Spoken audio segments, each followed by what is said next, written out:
যদি তুমি তোমার কাজকে স্যালুট করো, তবে তোমাকে আর কাউকেই স্যালুট করতে হবে না। আর যদি তুমি তোমার কাজকে অসম্মান করো, অমর্যাদা করো, ফাঁকি দাও, তবে সারা জীবন তোমাকে অন্যদেরকেই স্যালুট করতে হবে। যদি সূর্যের মতো দীপ্তিমান হতে চাও, তবে তোমাকে আগে সূর্যের মতোই জ্বলতে হবে। স্বপ্ন সেটা নয় যেটা তুমি ঘুমিয়ে দেখো, স্বপ্ন সেটা যেটা তোমাকে ঘুমাতে দেয় না। যারা হৃদয় দিয়ে কাজ করতে পারে না, তাদের অর্জন অন্তঃসার শূন্য। আর উৎসাহহীন সফলতা চারিদিকে শুধু তিক্ততারই উদ্ভব ঘটায়। প্রতিদিন সকালে এই 5টি বাক্য মনে মনে বলে নিজের সাথে দৃঢ় প্রতিজ্ঞা করুন।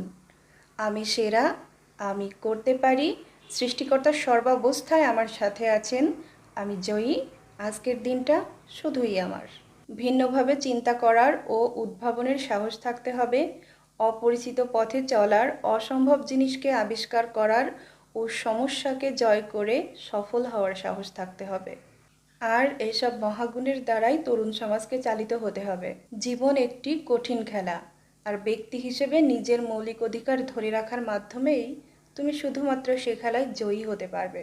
আকাশের দিকে তাকাও, আমরা শুধুমাত্র একা নই, পুরো মহাবিশ্ব যেন আমাদের সাথে বন্ধুসুলভ।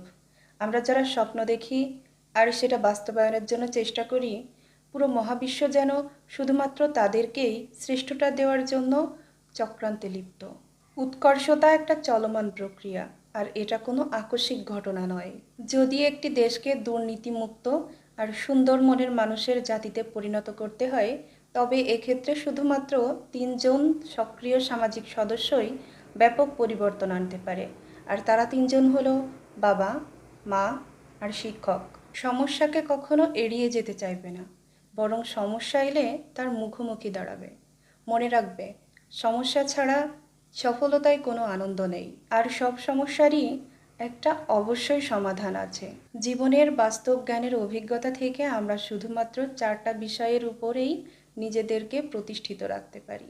সেটা হচ্ছে জীবনের লক্ষ্য নির্ধারণ করা, জ্ঞান আহরণ করা, অনেক বেশি সমস্যায় পতিত হলেও লক্ষ্য থেকে ফিরে না আসা, আর যে কোনো কাজে সফলতা বা ব্যর্থতা যাই হোক, দুটোকেই নেতৃত্ব গুণে গ্রহণ করা। সুনাগরিক হতে হলে প্রত্যেক মানুষেরই উচিত নিজের ও জীবনের পাশাপাশি দেশের কথাটাকেও মাথায় রাখা। কোনো স্বপ্ন দেখলে দেশকে নিয়েই দেখা, কোনো চিন্তা করলে দেশকে সঙ্গে নিয়েই চিন্তা করা, আর কোনো কাজে মগ্ন থাকলে দেশকে সাথে নিয়েই মগ্ন থাকা। সমস্যাকে আমরা কখনোই আমাদের উপর চেপে বসতে দিব না। যত বড়ই সমস্যা আসুক না কেন, বুকের সাহস রেখে সমস্যার সাথে যুদ্ধ করে বাঁচতে হবে। হতাশ না হয়ে নিজেকে স্বপ্ন পূরণের কতটা কাছাকাছি নিয়ে যেতে পেরেছি, বরং সেদিকে নজর দিতে হবে। কখনোই সাহস হারানো চলবে না, নিজের একটা দিনকেও যেন পরবর্তীতে বৃথা মনে না হয়।